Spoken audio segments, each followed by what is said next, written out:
चर्चा का कार्यक्रम का जो विषय है, कामदेव कौन है?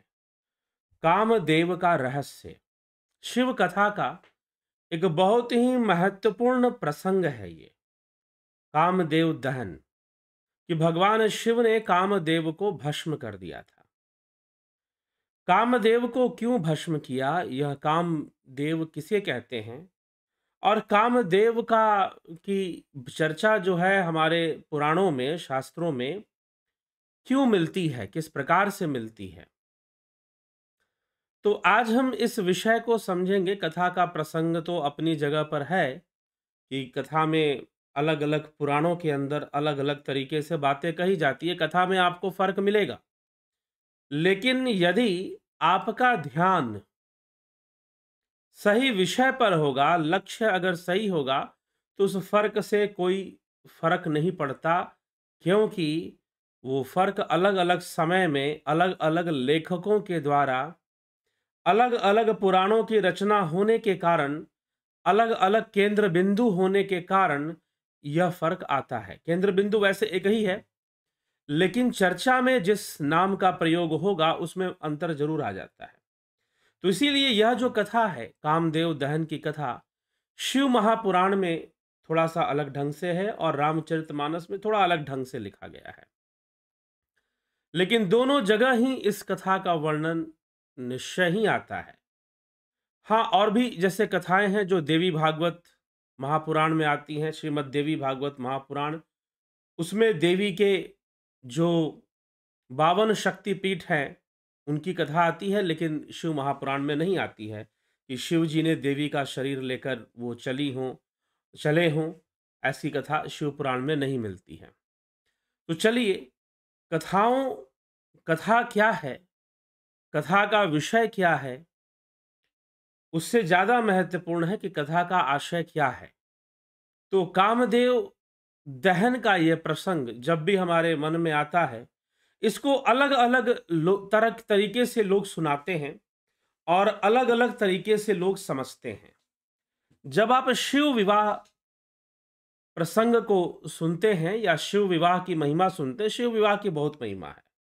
शिव विवाह प्रसंग को सुनने की भी बहुत महिमा है। रामचरितमानस में भी उस प्रसंग की महिमा गाई गई है, और फिर शिव महापुराण में भी कि शिव विवाह प्रसंग सुनने से या उसका बार बार स्मरण करने से, उसका पाठ करने से बहुत लाभ होता है। बहुत सारे बातें हमें समझ में आती हैं, और सांसारिक लाभों के बारे में भी बताया गया है कि जिनकी भी जन्म कुंडली में मंगल दोष या किसी दोष के कारण विवाह ना हो रहा हो, तो उन्हें शिव विवाह प्रसंग सुनना चाहिए। तो ऐसी चर्चाएं मिलती हैं, लेकिन यहां पर हमें इस सत्य को समझना है कि ये कामदेव दहन का प्रसंग कैसा है और ये कामदेव कौन है। कामदेव कौन है या कौन थे, क्या अभी नहीं है क्या? देवता तो हमेशा हैं, तो अभी कैसे नहीं होंगे? तो कामदेव भी हमेशा हैं। तो कामदेव कहने का तात्पर्य कि कामदेव कौन है, तो पहले तो हमें यह समझना पड़ेगा कि देवता कौन होते हैं। देवता किसे कहते हैं? तो देवता वो प्रकृति के संपूर्ण भावनात्मक शक्तियां जो जीवनदायिनी है। क्या है? जीवन देने वाली है। हमें जीवन में जो भी आवश्यकताएं हैं, यद्यपि हमारी जितने भी आवश्यकताएं हैं वो माया के बंधन के कारण है, त्रिगुणी माया के बंधन और पंचभूतों के बंधन के कारण ही है। इसीलिए देवता प्रकृति से परे नहीं होते, देवता 3 गुणों से परे नहीं होते। ब्रह्म परे है, परमात्मा निश्चय ही 3 गुणों से, वह त्रिगुणातीत है। लेकिन जो देवता हैं वो त्रिगुणातीत नहीं होते, वो 3 गुणों के वशीभूत ही होते हैं। और जीव को जीवन प्रदान करने वाली जो शक्तियां हैं, अर्थात जीव को जो जीवन देने वाली जो प्रकृति की शक्तियां हैं, वो सब भाव रूप में देवता हैं, वह सब शब्द रूप में देवता हैं। तो जब भी हम मान लीजिए कि हम माता सरस्वती की पूजा करते हैं तो विद्या भाव की वृद्धि करते हैं। जब हम माता सरस्वती की पूजा करते हैं तो विद्या भाव की वृद्धि, देवी लक्ष्मी की पूजा करते हैं तो धन भाव की वृद्धि करते हैं। और जब देवी दुर्गा की या पार्वती जी की पूजा होती है, दुर्गा की कात्यायनी की पूजा होती है, तो शक्ति भाव की वृद्धि हम करते हैं, शक्ति रूपा हम देवी को मानते हैं। तो इस प्रकार से यह भावना का विषय है। सारे देवी देवता भावना के विषय हैं। वैसे ही जिस प्रकार से जीवन में विद्या का महत्व है, धन का महत्व है, अन्नपूर्णा देवी है, अन्न का महत्व है, विश्वकर्मा है, तो विश्वकर्मा जो हमारे जितने भी इंजीनियरिंग वर्क्स है, उन सब के लिए हम विश्वकर्मा जी की पूजा करते हैं। तो वो एक भाव देते हैं हम उसको कि यह विद्या हमारे अंदर आए। विश्वकर्मा जी के अंदर रचना करने की विद्या थी, सृष्टि करने की शक्ति थी, हम भी कर पाए, उस भाव की हम वृद्धि कर पाए। इसी प्रकार से भगवान विष्णु की या कृष्ण जी की पूजा करते हैं। तो जब हम पूजा करते हैं तो पूजा देवताओं की होती है, तो उस समय वो देवता भी हैं, तो वो देव रूप में हम उनके भाव की वृद्धि करते हैं। कृष्ण भाव की वृद्धि, राम भाव की वृद्धि। कल हम शिवरात्रि है, शिवरात्रि है तो शिव जी की पूजा होगी। तो शिव जी की जब पूजा होगी तो फिर शिव देवता है वहां पर। जहां भी पूजा होगी वहां देवता है, क्योंकि पूजा देवताओं की ही होती है। परमात्मा की कोई पूजा नहीं होती, ब्रह्म की कोई पूजा नहीं होती, उनकी उपासना होती है, साधना होती है, निधिध्यासन होता है उनका। ठीक। तो इसीलिए जो देवता हैं वो कौन है, देवताओं का कॉन्सेप्ट क्या है, ये क्लियर होना चाहिए। तो अब आपको समझ में आ जाएगा कि जिस प्रकार से विद्या की देवी है, जिस प्रकार से आपको जल के देव हैं, सूर्य देव हैं, सूर्य नारायण भगवान हम कहते हैं। सूर्य देव को विष्णु जी का भी अ, आदित्यों में ही आते हैं, विष्णु जी भी। तो इसीलिए अदिति के पुत्र जो हुए, अदिति के पुत्रों को आदित्य कहा गया। कश्यप और अदिति के पुत्र, दिति के पुत्रों को दैत्य कहा गया, दनु के पुत्रों को दानव कहा गया। इस तरह से वर्णन आता है। तो कश्यप ऋषि की पत्नी अदिति के पुत्रों को आदित्य कहा गया। आदित्य इसलिए नाम पड़ा हुआ है। तो आदित्य मतलब अदिति पुत्र। इसीलिए सूर्य नारायण भगवान, सूर्य को भी विष्णु कहा जाता है, सूर्य देव को भी विष्णु मानकर पूजा की जाती है उनकी भी। तो इस प्रकार से यह आदित्यों का भी वर्णन आता है। तो ये सारे देवता हैं। यह प्रकृति की संपूर्ण शक्तियां, सूर्य हमारा सबसे बड़ा देव क्यों मान लिया जाता है? क्योंकि सूर्य जो है, सूर्य के कारण ही इस पृथ्वी पर जीवन संभव है। सूर्य देव के कारण ही इस पृथ्वी पर जीवन संभव है। तो देने वाले, इसीलिए हमने पूजा करते करते हमने नीम की पूजा की, हमने गंगा जी की पूजा की, हमने नर्मदा जी की पूजा की, हमने यमुना जी, सरस्वती जी, कावेरी, इस तरह से मंदाकिनी, कई नदियों की हम जो पूजा करते हैं, कृष्णा नदी हो गई। ठीक। तो हम पूजा करते हैं क्योंकि ये सारी नदियां जीवन देने वाली है। नीम की पूजा होती है, पीपल की पूजा होती है, बरगद की पूजा होती है, आंवले की पूजा होती है। आंवले की पूजा होती है जिन क्षेत्रों में, जैसे उत्तर प्रदेश, बिहार और कई दूसरे भी क्षेत्रों में भी आंवला बहुत पाया जाता है। गांवों के अंदर आप देखेंगे आंवले के वृक्ष, नीम के वृक्ष पाए जाते हैं। और भी हर जगह मिलते हैं, ऐसी बात नहीं, लेकिन फिर भी कुछ क्षेत्रों में इनकी वृक्ष नहीं पाए जाते हैं। तो इनकी भी पूजा होती है। तो वृक्षों की पूजा क्यों कर रहे हैं हम? देवता हैं, जीवन देने वाले हैं भाई वो। तो जो भी जीवन देने वाला है वो देवता है, सीधी सी बात। इसमें देवता कौन है ये क्लियर कर लेना चाहिए। ये समझ में आ जाएगा तो सारे संशय दूर हो जाएंगे। इसीलिए मैं कई बार रिपीट करके कहता हूं, बार बार कहता हूं, यदि शास्त्रों की समझ आपके पास है, यदि षड दर्शन की समझ आपके पास है, तो कथाओं को समझना सरल हो जाएगा। कथाओं को समझना अत्यंत सरल हो जाएगा। पुराणों की कथाओं में फिर संशय नहीं आएंगे अगर आपको समझ है तो। वैसे ही कामदेव भी हैं, क्योंकि जो काम है, जो कामना का जो विषय है, वह भी जीवन देने वाला है। कामनाओं के वशीभूत होकर ही मनुष्य बहुत सारे काम करता है, कार्य करता है जीवन में। विवाह करता है, गृहस्थी बसाता है, संतान की उत्पत्ति करता है। इसमें भी कामदेव का संयोग होता है। इसीलिए कामदेव का संयोग, तो कामदेव हैं, वो काम देवता हैं।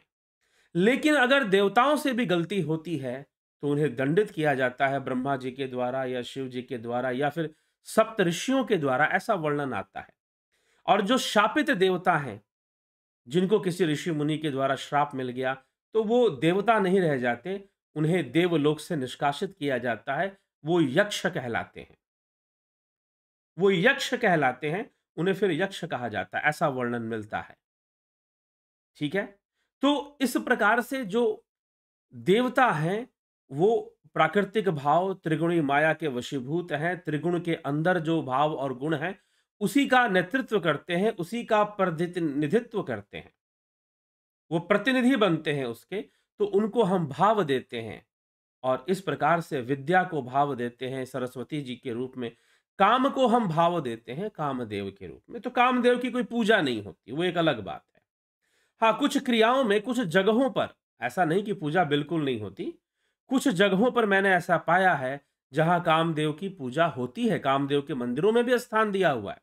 दक्षिण भारत में आपको कुछ ऐसे मंदिर मिल सकते हैं जहां पर कामदेव को स्थान दिया गया हो और कामदेव की पूजा भी की जाती हो।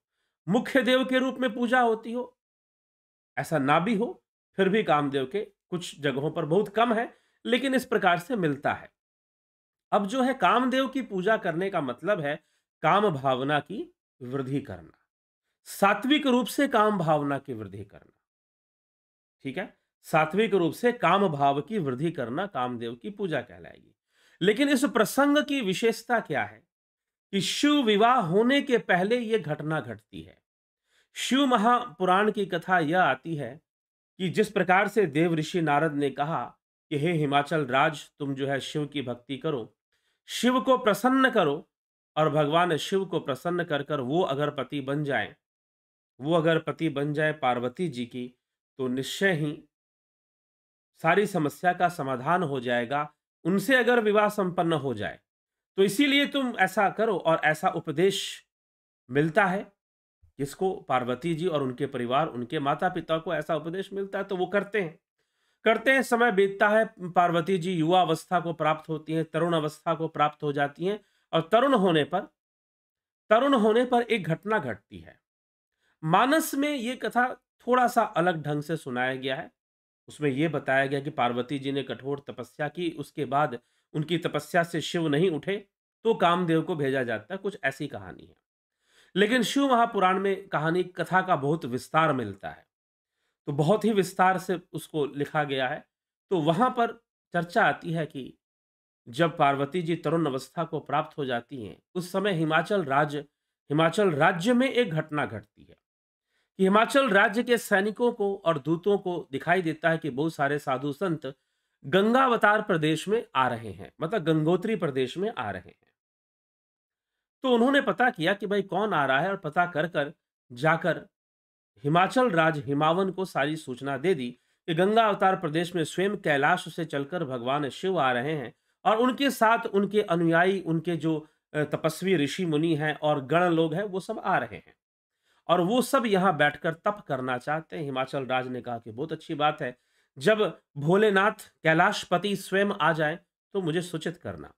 उनके गुप्तचरों ने भगवान शिव के आगमन की सूचना हिमाचल राज को दी। और हिमाचल राज तो जैसे प्रतीक्षा कर रहे थे कि अब तो मेरी पुत्री तरुण अवस्था को प्राप्त हो चुकी है, विवाह के योग्य हो रही है, और शिव भी मेरे राज्य में आ गए हैं, तो अब मुझे अवसर जरूर मिलेगा कि मैं विवाह का प्रस्ताव लेकर भगवान शिव के पास जाऊं। लेकिन जाऊं कैसे? ऐसा विचार करके हिमाचल राज पहले सोचते हैं कि पहले स्वयं ही जाकर मिल आता हूं मंत्रियों के साथ, कुछ सेवा दे आऊंगा। तो बहुत सारे खाने पीने की चीजें और बहुत सारे आभूषण वगैरह लेकर वो जाते हैं। जब वहां पर जाते हैं तो रुद्रगण उनको सूचित करते हैं भगवान शिव को कि राजा स्वयं आए हैं। शिव जी के चरणों में जाकर प्रणाम कर कर बहुत सारे भेंट उपहार चढ़ाते हैं। भगवान शिव कहते हैं कि हिमाचल राज, हम सब यहाँ पर ऋषि मुनि वैरागी हैं।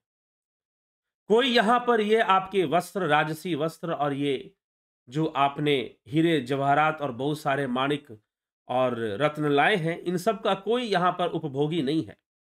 रही बात जो आप फल लाए हैं, उनको रख दीजिए, जो भोज्य पदार्थ है उनको रख दीजिए, जो खाने की वस्तुएं हैं वो मेरे गण और ऋषि मुनि थोड़ा बहुत आहार के रूप में ग्रहण कर लेंगे, लेकिन बाकी चीजें तो हमारे काम की नहीं है। आप इसे ले जाइए। भगवान शिव ने जब ये ऐसी आज्ञा दी, हिमाचल राज ने प्रणाम करके कहा कि ठीक है प्रभु, लेकिन आप मुझे कोई सेवा दीजिए जिससे कि मैं संतुष्ट हो जाऊं। सेवा दीजिए। जब सेवा मांगी तो हिमाचल राज को भगवान शिव ने कहा कि हिमावन, तुम्हारी यही सेवा है कि तुम राजा हो और इस राज्य की रक्षक हो, पालन करता हो, तुम पालना करते हो इस राज्य की जनता की और राज्य का देखभाल करते हो। तो हम तुम्हारे राज्य में आए हैं गंगावतार प्रदेश में, तो इस जगह पर हम तपस्या में लीन रहेंगे, समाधि में लीन रहेंगे। तो ध्यान रखना कि इस क्षेत्र की सुरक्षा व्यवस्था कड़ी कर देना। कोई कोई राक्षस या असुर या कोई ऐसा प्रवृत्ति का व्यक्ति जो बड़ा ही असंतुलित हो, अशांति फैलाने वाला हो, राक्षस या असुर, असुर उन्हीं को कहते हैं जो अशांति फैलाने में लगे हैं, तो वो ऐसे लोगों को यहाँ प्रवेश नहीं मिलना चाहिए। हिंसक पशुओं को भी दूर रखा जाए और इस प्रकार से इस प्रदेश की रक्षा की जाए ताकि यहाँ पर ऋषि मुनि भली भांति सुरक्षा पूर्वक तपस्या कर सके। ये काम कर लेना। राजा को सेवा दे दी। फिर भगवान ने कहा कि देखो एक और बात का ध्यान रखना, क्योंकि सब यहाँ वैरागी ऋषि हैं, तो कोई नारी यहाँ उत्पन्न ना हो, क्योंकि कई बार नारी यहाँ प्रवेश ना करे, उत्पन्न नहीं, प्रवेश ना करे गंगावतार प्रदेश में, क्योंकि अगर नारी प्रवेश करती है तो कई बार नारी का प्रवेश होने से या नारी को देखकर हो सकता है कि यहाँ बैठे किसी ऋषि मुनि की तपस्या में व्यवधान उत्पन्न हो या कामना उत्पन्न हो। तो इस प्रकार से जब बातें कही तो हिमाचल राज ने पहले तो बड़े प्रसन्न हुए कि भाई चलो सुरक्षा की सेवा मुझे मिल गई, लेकिन साथ ही साथ जब नारी का प्रवेश वर्जित कर दिया तो उनके पैरों तले की जमीन खिसक गई। हिमाचल राज की बुद्धि सन्न रह गई कि अरे, जो व्यक्ति किसी नारी का प्रवेश ही नहीं चाहता, वो भला मेरी पुत्री से विवाह कैसे करेगा। अब बड़ी भारी समस्या आ गई। सोच में पड़ गए, चिंता में पड़ गए, चिंतित हो गए और चिंतित होकर हिमाचल राज अपने महल में गए, बहुत चिंतित। देवऋषि नारद से कुछ सहायता मांगी उन्होंने, और जब देवऋषि नारद आए तो उन्होंने कहा कि भाई ऐसा करो कि तुम पार्वती जी को बस लेकर चले जाओ, तुम गुरु आज्ञा मान लो या फिर जो शिव ने कहा है वो मान लो। कुछ ऐसी संकट उनके सामने आई और उस समय कहते कि हिमाचल राज ने गुरु आज्ञा मानकर पार्वती जी को लेकर शिव की अवज्ञा की, अर्थात शिव की अवज्ञा करते हैं, वहां चले जाते हैं गंगावतार प्रदेश में। और उस समय शिव और पार्वती का आमना सामना होता है। शिव बड़े क्रोधित होते हैं, कैलाशपति बहुत क्रोधित होते हैं हिमाचल राज पर कि दुष्ट, मेरे मना करने पर भी तूने अपनी युवा युवा पुत्री को यहां लेकर आ गया, यह बहुत गलत बात है। तू मेरे कोप को नहीं जानता, मैं तुझे इसी समय भस्म कर दूंगा। अगर क्रोध से मेरा त्रिनेत्र खुला तो तू यहीं भस्म हो जाएगा।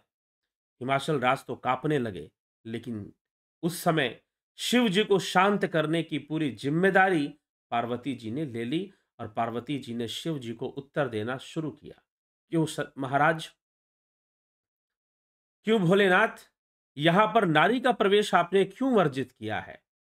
आप नारी का प्रवेश वर्जित करते हैं, जिस शिला पर आप बैठे वो शिला भी एक नारी है, ये संपूर्ण प्रकृति ही नारी है। जिस वाणी से आप बोल रहे हैं वह वाणी भी नारी ही है, वह भी स्त्रीलिंग ही है।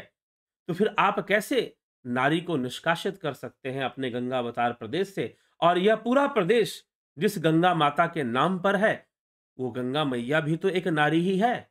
तो आप स्वयं नारी के प्रदेश में आकर नारी का प्रवेश वर्जित करना चाहते हैं?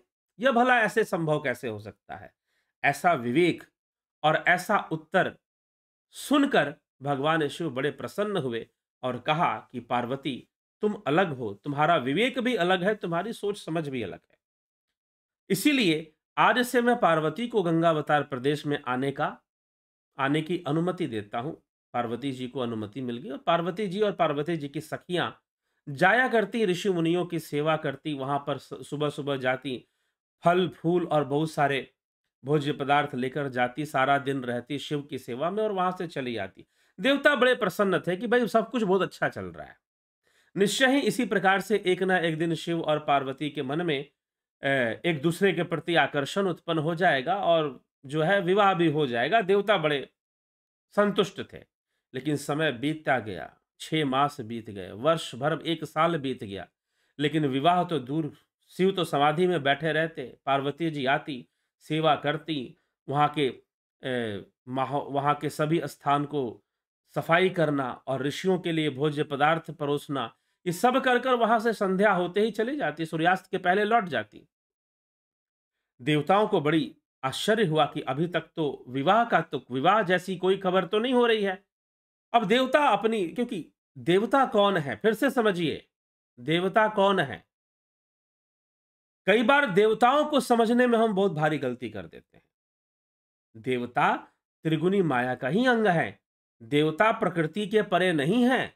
देवता 3 गुणों से परे नहीं है, तो उनकी सोच जायज है। वो जैसा सोच रहे हैं कि भाई ये तो बड़ी अच्छी बात है कि विवाह हो जाएगा दोनों का, क्योंकि वो शिव जी को भी साधारण मनुष्य की तरह उस समय समझ रहे हैं।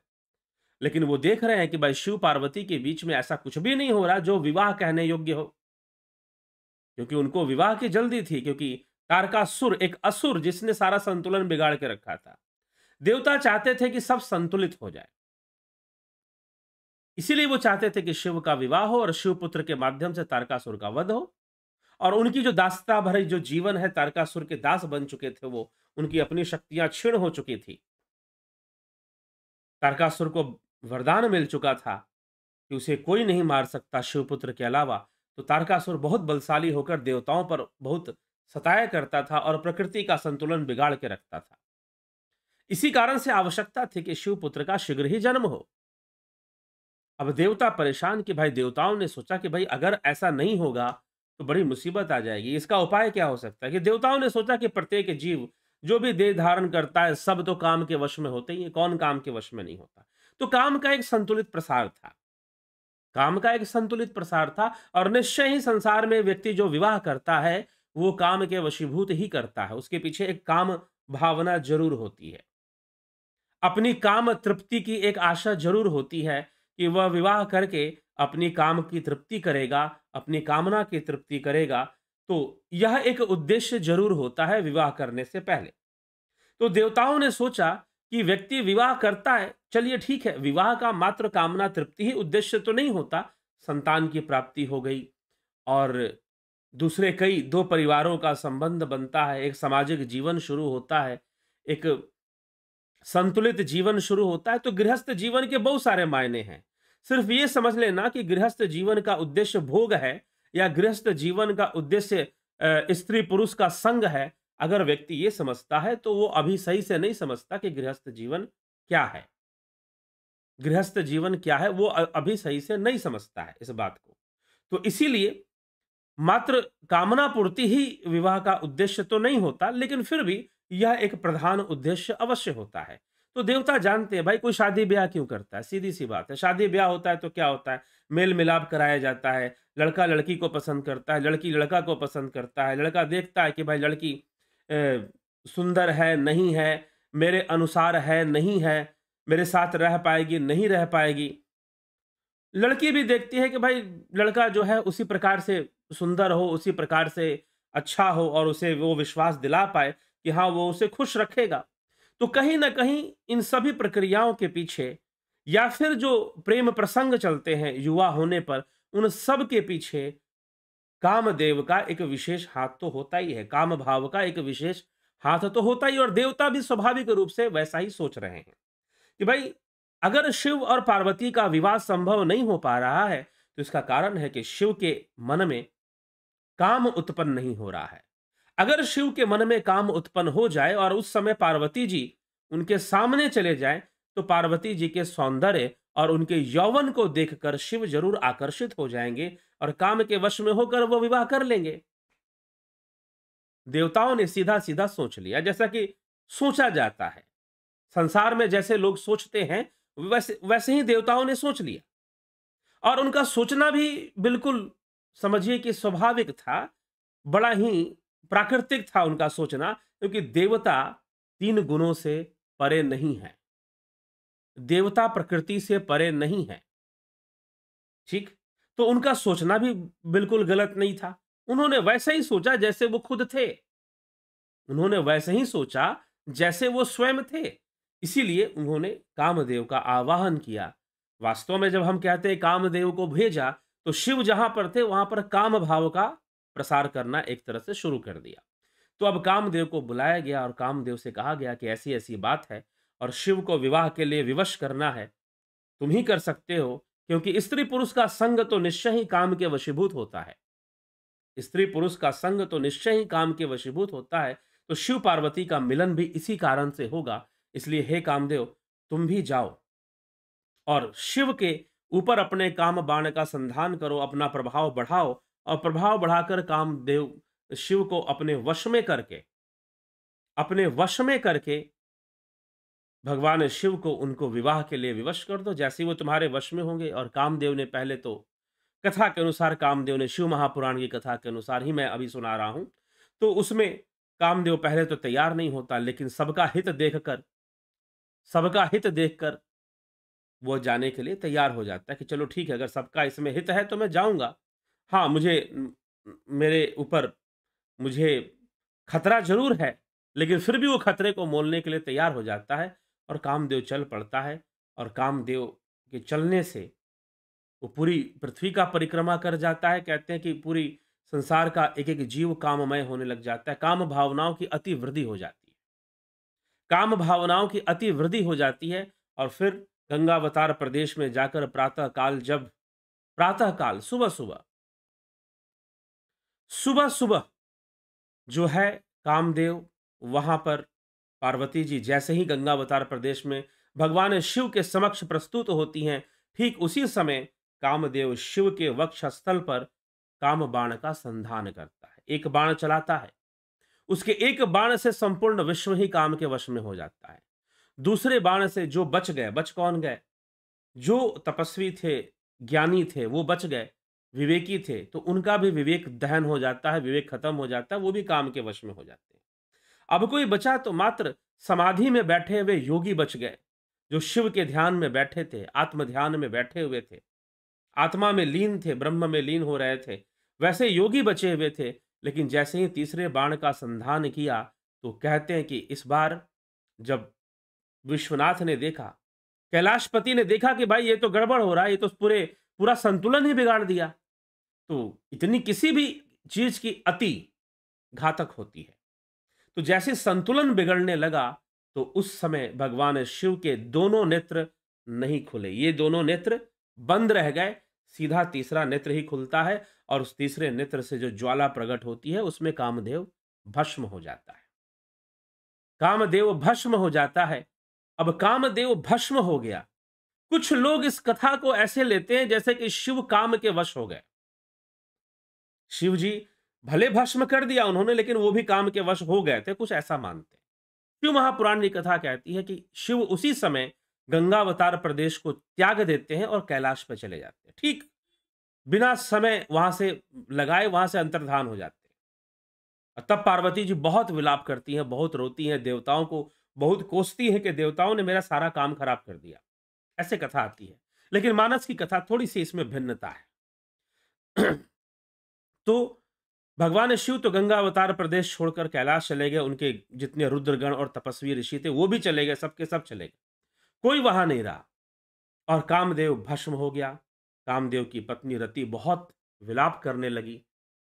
विलाप करने लगी तो विलाप करते हुए भगवान शिव से प्रार्थना किया, तो शिव ने उसे वचन दिया, वरदान दिया कि ठीक है, द्वापर युग में कृष्ण पुत्र के रूप में ही अब तुम्हारे द्वापर युगावतारी भगवान कृष्ण के पुत्र के रूप में तुम्हें शरीर के रूप में तुम्हें सशरीर मिल जाएंगे। लेकिन तब तक उन्होंने जो अशांति फैलाई है, जो संतुलन बिगाड़ा है, तब तक कामदेव को जागृत नहीं होना पड़ेगा। कुछ ऐसा वहां पर वर्णन आता है। तो एक असंतुलन बन गया, जिसको दूर करने के लिए भगवान शिव ने कामदेव को तत्काल ही भस्म कर दिया, नष्ट कर दिया। इस भावना को खत्म करो, इसकी अति वृद्धि हो गई है। और किसी भी भावना की अति वृद्धि होना निश्चय ही हमारे लिए नुकसानदायक है। हम मानसिक रोगी हो जाएंगे।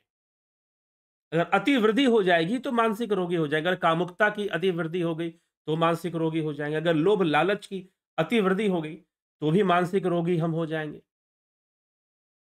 तो इस प्रकार से अति वृद्धि होने के कारण भगवान शिव ने उसे भस्म कर दिया।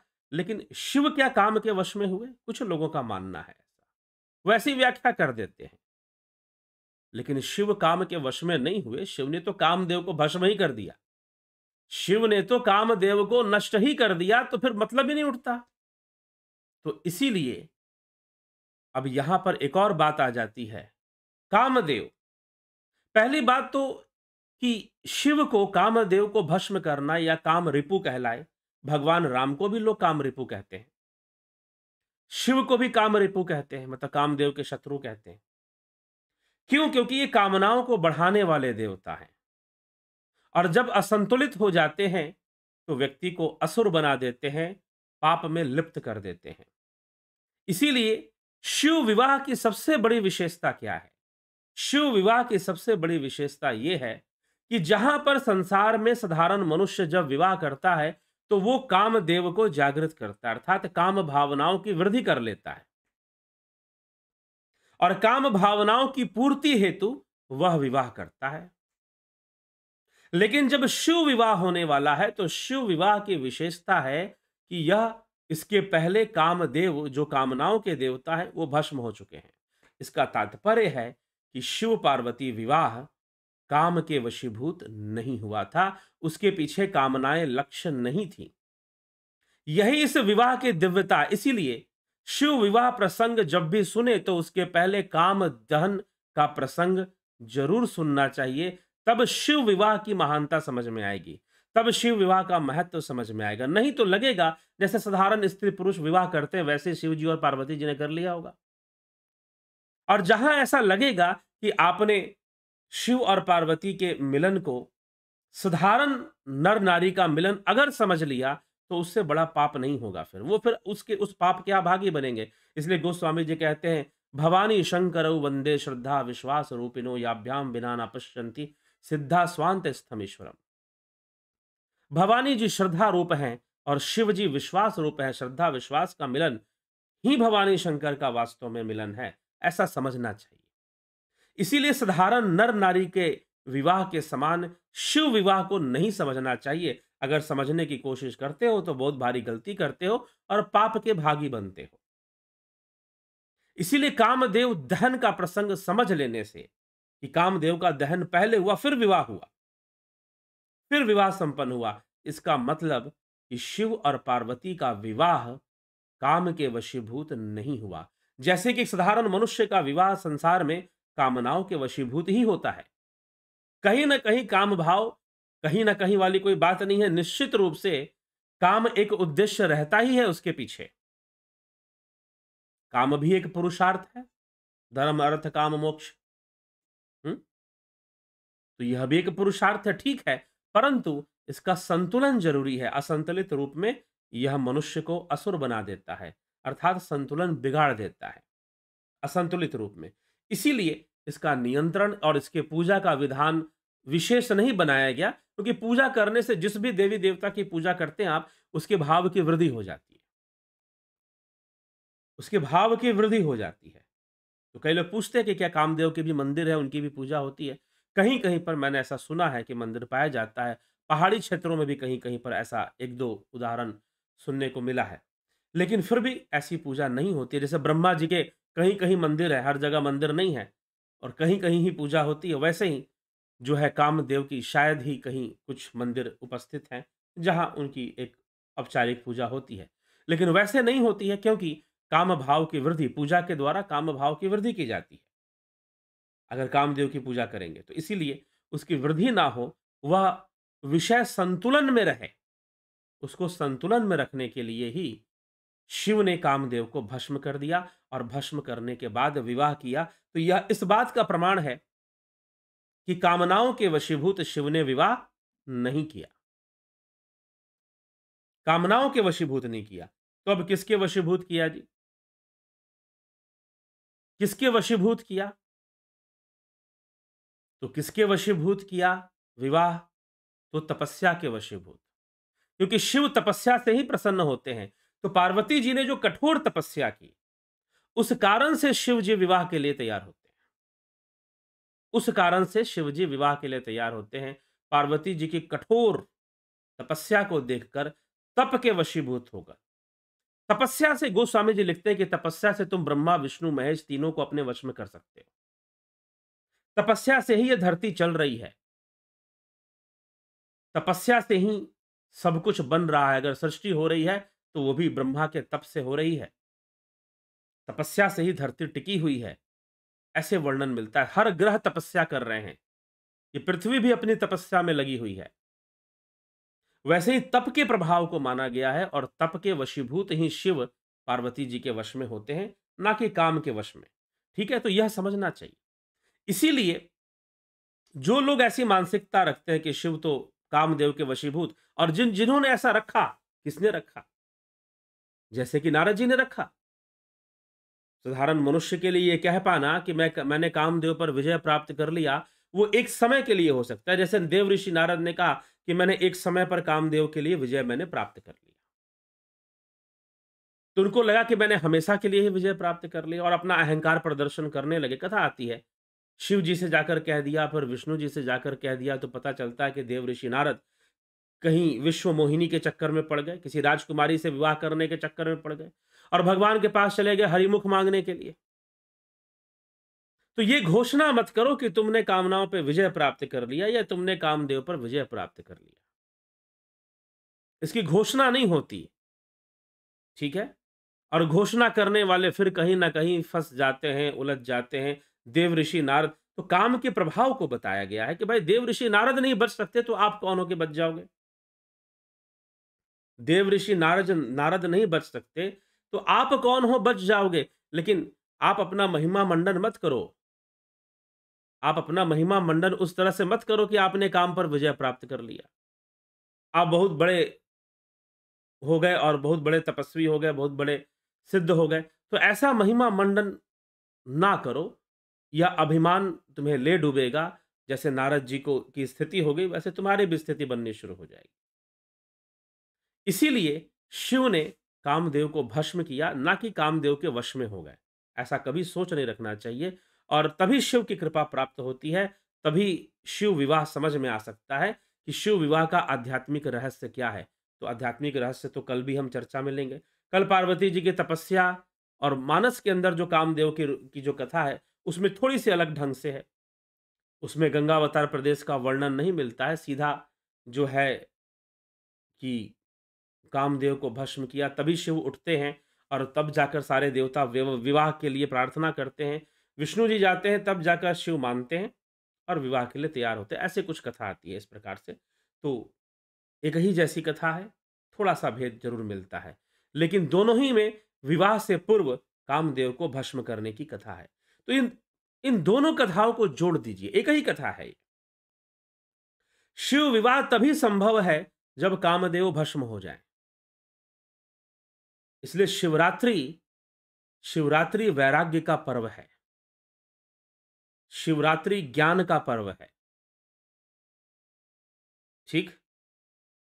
शिवरात्रि को लोग, अब बहुत सारी घटनाएँ घटती हैं, शिवरात्रि लोग मनाते हैं और बहुत ढंग से मनाते हैं, कई कई प्रकार से लोग मनाना शुरू कर देते हैं। शिवरात्रि के दिन खूब भांग चलेगा, खूब नशा भी चलेगा, गांजा भी चलेगा। लोग नाचेंगे, गाएँगे, खूब खाएँगे, पिएँगे। कोई शिव जी बनेगा, कोई भूत बारात निकालेंगे, खूब डांस करेंगे। लेकिन जो वास्तविक रहस्य है, जो शिवरात्रि की जो वास्तविक शिक्षा है, शायद उससे बिल्कुल अनभिज्ञ रह जाएँगे। उससे बिल्कुल अनभिज्ञ रह जाएँगे। शिवरात्रि कामनाओं के अंत की रात्रि है। शिवरात्रि शिव की समाधि की रात्रि है। शिवरात्रि श्रद्धा और विश्वास के मिलन की रात्रि है। श्रद्धा विश्वास को प्राप्त हो जाए। श्रद्धा भटक सकती है, विश्वास कभी नहीं भटकता, क्योंकि विश्वास अनुभव पे आधारित है, ज्ञान पे आधारित है, जानने पे आधारित है, मानने पे मात्र आधारित नहीं है। तो इसीलिए शिवरात्रि अपने आप में बहुत गहरा आध्यात्मिक रहस्य रखने वाला यह पर्व है, यह त्योहार है, सात्विक है। इसे सात्विकता से मनाना चाहिए। हो सके तो व्यक्ति को अन्न ग्रहण ना करना चाहिए, उपवास रखे वो सारा दिन और ध्यान करने की कोशिश करे। अपना मन सात्विक विषय में लगाकर रखे, सतोगुण में लगाकर रखे। ऐसे प्रयास के साथ ही शिवरात्रि और शिवरात्रि का सही-सही अर्थ और शिव-पार्वती मिलन की इस घटना को सही से समझना चाहिए। क्योंकि अगर वैसे ही अब कथा जब आएगी तो उसमें आएगा कि भाई हाँ, बारात गई थी और ऐसे विवाह हुआ था, लेकिन सबसे बड़ी चीज़ जो थी, सब वैसे ही नज़र आ रहा है जैसे संसार में विवाह होता है, परंतु जो मन के अंदर जो काम भाव होता है वो नष्ट हो चुका है। कामदेव को कोई स्थान प्राप्त नहीं है इस विवाह में। इस विवाह में कामदेव को कोई स्थान प्राप्त नहीं है। सभी देवता आएंगे, लेकिन कामदेव भस्म हो चुके हैं, भैया तुम नहीं आओगे। तो कामनाओं को खत्म कर कर, अर्थात निष्काम भावना से विवाह किया था, हुआ था शिव और पार्वती का विवाह। निष्काम भाव से मतलब जहां कोई कामना नहीं थी, जहां कामदेव का कोई वर्चस्व नहीं था, जहां लेश मात्र भी अपवित्रता नहीं थी भावनाओं में, वैसी भावनाओं के साथ शिव पार्वती का विवाह हुआ था। ना शिव के अंदर कोई काम भाव था, ना पार्वती के अंदर कोई काम भाव था, लेकिन फिर भी पार्वती जी का पूर्ण समर्पण शिव जी के प्रति था। और इसलिए शिव पार्वती का मिलन साधारण नर नारी का मिलन नहीं था। शिव पार्वती का मिलन कोई साधारण लोग जैसे विवाह शादी करते हैं वैसी भावना के वशीभूत नहीं था। इसीलिए कामदेव दहन का प्रसंग सुनना चाहिए। इसको बार बार सुनने से हमारा मन भी वैराग्य की ओर बढ़ता है, और बार बार इसका चिंतन करने से कि शिव ने कैसे कामदेव को भस्म किया। दूसरा आध्यात्मिक रहस्य है कामदेव के दहन के पीछे, दूसरा आध्यात्मिक रहस्य है कि भगवान की दोनों नेत्र नहीं खुलते, सीधा त्रिनेत्र खुलता है, और त्रिनेत्र से जो ज्वाला प्रकट होती है उसी में कामदेव का दहन होता है। तो कामदेव कहां बैठा है? आपके भीतर ही बैठा हुआ है, और यह दिव्य नेत्र, यह अंतर चक्षु, यह भीतर ही खुल जाएगा। और इसमें जो ध्यान होगा, जो ध्यान योग होगा, जो ज्ञान की अग्नि प्रकट होगी, उस अग्नि में आपके भीतर बैठा हुआ कामदेव जो आपको कामनाओं में लिप्त करता है, क्रोध उत्पन्न करता है। भगवान कृष्ण गीता में अर्जुन को समझाते हुए कहते हैं, ध्यायतो विषयान पुंस संगस्तेषु उपजायते, संगात संजायते कामा कामाद क्रोध अभिजायते, क्रोधाद भवति सम्मोह सम्मोहात स्मृति विभ्रम, स्मृति भ्रंशाद बुद्धिनाशो बुद्धिनाशाद प्रणश्यति, बुद्धिनाशाद प्रणश्यति। तो ध्यायते, विषयों का ध्यान करने से कामना उत्पन्न हो जाती है, और कामनाओं के वशीभूत, विषयों का ध्यान करने से कामना उत्पन्न होती है, कामनाओं के वशीभूत, कामना पूर्ण नहीं होने से क्रोध उत्पन्न हो जाता है। इसीलिए विवाह टूटते हैं। फिर वैसे तो ये बहुत काम का विषय ही बहुत बड़ा विषय है। इसके विषय में अगर सही शिक्षा मनुष्य को हो, सही जानकारी मनुष्य को हो, तो निश्चय ही अपना जीवन बहुत बेहतर कर सकता है वो। परंतु फिर भी नहीं है जानकारियां लोगों के अंदर और युवा समाज में, और इस कारण से गृहस्थ जीवन टूटता है, तलाक की घटनाएं अधिक होती हैं, और बहुत सारी समस्याएं आती हैं। ठीक है, कामनाओं की पूर्ति का उद्देश्य लेकर जो विवाह करते हैं, फिर कहीं ना कहीं अत्यधिक जो कामवृत्ति बढ़ी हुई है या अहंकार बढ़ा हुआ है, अत्यधिक अपेक्षाएं जो हैं अपने जीवन साथी से अत्यधिक बढ़ी हुई हैं। परफेक्ट ढूंढने के चक्कर में लोग लगे रहते हैं कि एकदम परफेक्ट मिलना चाहिए। तो उस परफेक्ट के चक्कर में अगर ना मिला और विवाह हो भी गया, पता चला परफेक्ट तो नहीं है मेरे हिसाब से, क्योंकि आदमी अपने परफेक्ट किसको मानता है? जो चीजें उसके हिसाब से हो। तो व्यक्ति को लगता है कि जो भी व्यक्ति जिससे मैं विवाह करूं इतना परफेक्ट हो कि वो मेरी हर बात मान ले। तो उस स्वार्थ के वशीभूत, अपनी मन मर्जी के वशीभूत लोग लव मैरिजेस आजकल जो होती हैं, प्रेम विवाह लोग करते हैं, और फिर अपनी विवाह के बाद अब तो कोई है नहीं। पहले अपने माता पिता पे मन मर्जी थोपते थे, अब तो मन मर्जी थोपने के लिए आपस में पति पत्नी है, चलो भाई अब एक दूसरे के ऊपर मन मर्जी थोपना शुरू कर दिए। और जब एक मन मर्जी थोपने की आदत तो पहले से पड़ी हुई है, और जब एक दूसरे पे मन मर्जी थोपना शुरू कर दिए तो फिर क्या हुआ? अब तलाक की नौबत आ गई। अब तलाक ले लो, मन मर्जी थोपने की आदत पड़ी हुई है। तो ये समस्याएं चलती रहती हैं, इस तरह से जीवन असंतुलित होता रहता है। तो इसीलिए यह प्रकृति जैसी है, उसको वैसे हमें स्वीकार करना पड़ता है, हमें उसके साथ चलना सीखना पड़ता है। तभी हम उस प्रकृति के बंधन से भी मुक्त हो पाते हैं। तो निष्काम भाव से किया गया विवाह, शिवरात्रि, शिव-पार्वती विवाह जो निष्काम मतलब जिसमें कोई कामना नहीं है। प्रेम तो है, लेकिन वो प्रेम कुछ अलग टाइप का प्रेम है वो। वो शायद सबको समझ में ना आए कि पार्वती जी का प्रेम कैसा था। अभी बहुत सारी बातें हैं, छोटी-सी बात नहीं है। एक लड़का-लड़की जब विवाह के लिए जब देखा-देखी होता है, कि भाई चलो लड़की को देख आते हैं। लड़का भी जाएगा, लड़के के परिवार वाले जाएँगे, लड़की को देखने जाएँगे।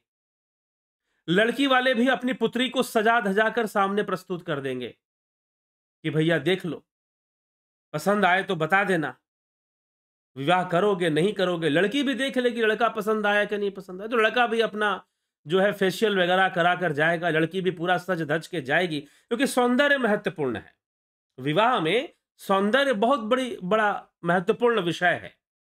लेकिन जब शिव-पार्वती विवाह हुआ, तो शिव जी ने पार्वती जी का सौंदर्य नहीं देखा था। पार्वती जी की तपस्या देखी थी कि भाई ये तपस्या कैसी करती है। पार्वती जी कहते हैं कि जब उन्होंने कल कल उनके कठोर तपस्या का वर्णन हम करेंगे। तो जब पार्वती जी ने तपस्या की, तो उनकी जो चमड़ी थी वो हड्डी में जाकर चिपक गई।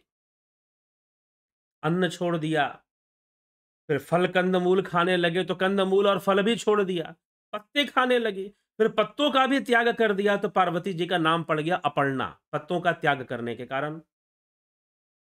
वो भी त्याग कर दिया, जल भी पीना बंद कर दिया। जो चमड़ी थी, कहते जो चमड़ी थी वो हड्डी में जाकर सट गई, तब जाकर शिव कहीं प्रसन्न होते। बाहरी सौंदर्य का कोई लेश मात्र भी पार्वती जी के व्यक्तित्व में नहीं बचा।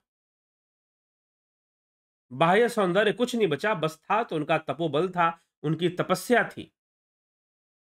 उनकी तपस्या थी और उसी तपस्या ने शिव को वश में किया। दूसरा कोई कारण नहीं था कि शिव पार्वती से विवाह कर पाए। तो इसलिए शिव पार्वती का विवाह कोई सौंदर्य के वश में नहीं हुआ। तो यह सब बातें इस विवाह की विशेषता है। तो चलिए, कल भी हम इन बातों को आगे बढ़ाएँगे, चर्चा में लाएँगे। आज समय का ध्यान रखते हुए आगे बढ़ते हैं और आपके कमेंट्स देखते हैं। आपके कमेंट्स देखते हैं और कमेंट्स देखकर जो है हम चर्चा को आगे बढ़ाएँगे। कुछ बताने लायक होगा आपके कमेंट पर तो उस पर भी चर्चा कर देंगे। चलिए, क्या टिप्पणी आपने की है उसे देख लिया जाए। बबीता धीमान जी बहुत-बहुत अभिनंदन है।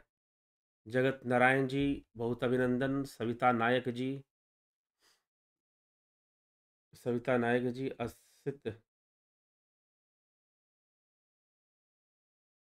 तत्र मुर्वे लिखति यदि गृहीत्वा शारदा सर्वकालम तदपि तव गुणानाम ईशम पारम नाति।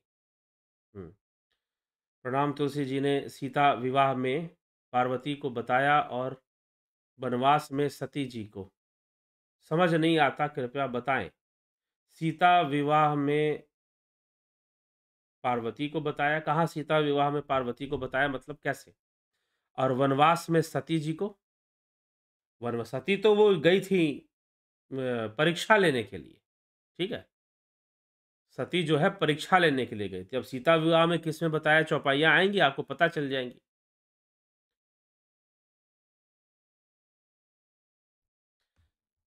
ठीक।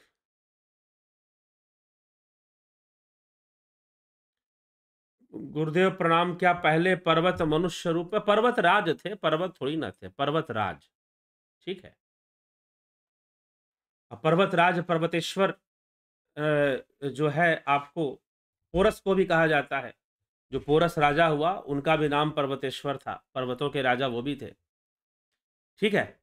तो इसलिए पर्वत राज थे, मनुष्य थे, कोई पर्वत नहीं थे। हाँ, पर्वतों के बारे में संपूर्ण ज्ञान था उनको। योगी थे, विक्रम सिंह जी, गोपाल दास जी, शंकर प्रसाद जी, सविता नायक जी। पार्वती जी आ जाने से सती जी लोप नहीं हो गई थी, बल्कि 52 शक्तिपीठ में शिव के साथ विराजित थी। जी।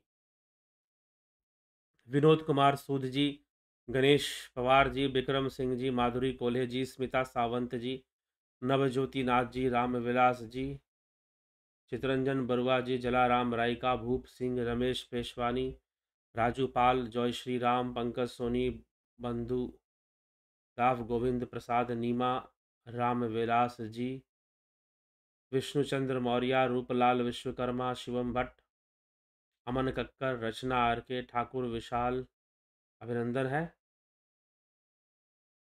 गुरु जी, क्या सूतक में व्रत कर सकते हैं? सूतक में आप व्रत कर सकते हैं जी, बिल्कुल कर सकते हैं व्रत, कोई दिक्कत नहीं। पूजा नहीं करेंगे, ऐसी मान्यता है, ठीक है?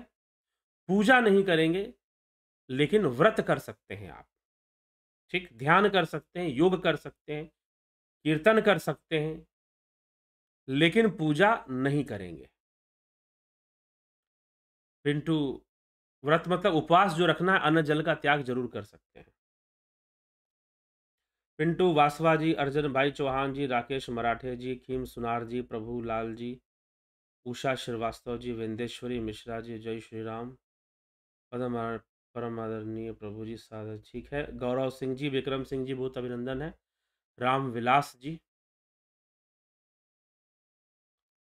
ठीक। कामदेव का प्रभाव महामारी का हमेशा ही फैला हुआ है, उसमें भी जो समझदार लोग हैं अपनी समझदारी से। भरत छबलानी जी, बेस्ट फ्रेंड जी, सीताराम माली, रचना जी,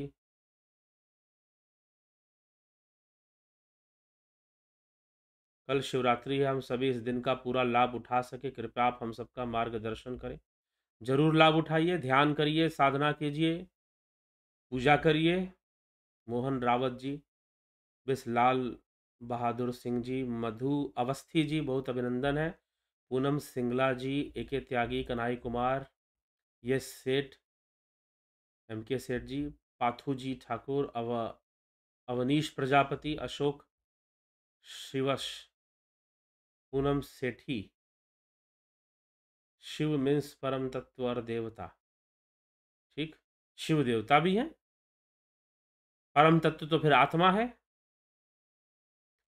वासु राजपूत, संतोष देवी, वासु राजपूत जी, आदित्य खास, जय माता की जय, अभिनंदन है। चंद्रेश्वर पांडे जी, श्री भगवान शर्मा जी, श्री भगवान शर्मा जी, रामविलास जी, गोपाल जी, भिखू कचाड़िया जी, सबका बहुत बहुत अभिनंदन है कार्यक्रम में। ज्योति दत्ता जी, स्मिता सावंत जी, शंकर राजपूत जी, आज स्मिता जी, कल आजकल बाह्य सौंदर्य ही देखते हैं श्री भगवान जी। आजकल नहीं, पहले से ही देखते आए हैं, लेकिन फिर भी पहले में समझदारी ज़्यादा थी। श्री भगवान हरिओम शर्मा जी, कन्हई कुमार जी, अशोक माली जी, एसपी यादव जी, धर्मेंद्र शर्मा जी,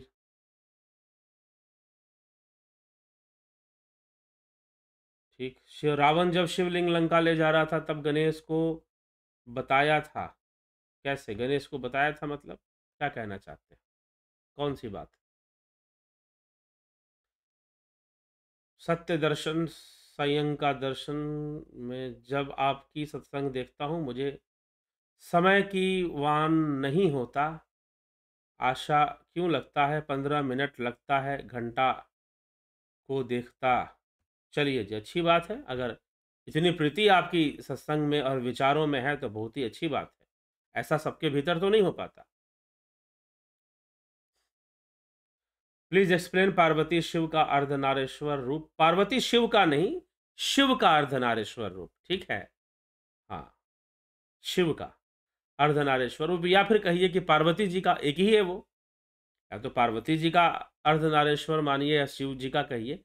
तो अर्धनारेश्वर अपने आप में एक विभूति है, इसलिए अर्धनारेश्वर को सिर्फ अर्धनारेश्वर कहते हैं। तो यह चीज है, तो वह एक रूप है, सारी शक्तियां वहीं से निकली हैं। संतोष कुमार, जय गुरु, अभिनंदन है, सभी का अभिनंदन है। चलिए इसी के साथ अब विचारों को यहाँ विराम देंगे और कल फिर मिलते हैं आप सभी से, कल फिर आप सभी से मिलते हैं और चर्चा करते हैं, लाइव चर्चा के कार्यक्रम को आगे बढ़ाते हैं और इसका पूरा पूरा लाभ उठाते हैं। बहुत बहुत अभिनंदन आप सभी का। अगर आपको लगता है कि यहाँ चर्चा श्रेष्ठ होती है और इस ऐसी चर्चा होनी चाहिए, तो निश्चय ही आप वीडियोज़ को शेयर भी किया करें, सब्सक्राइब भी किया करें। बहुत-बहुत आभार आप सभी का।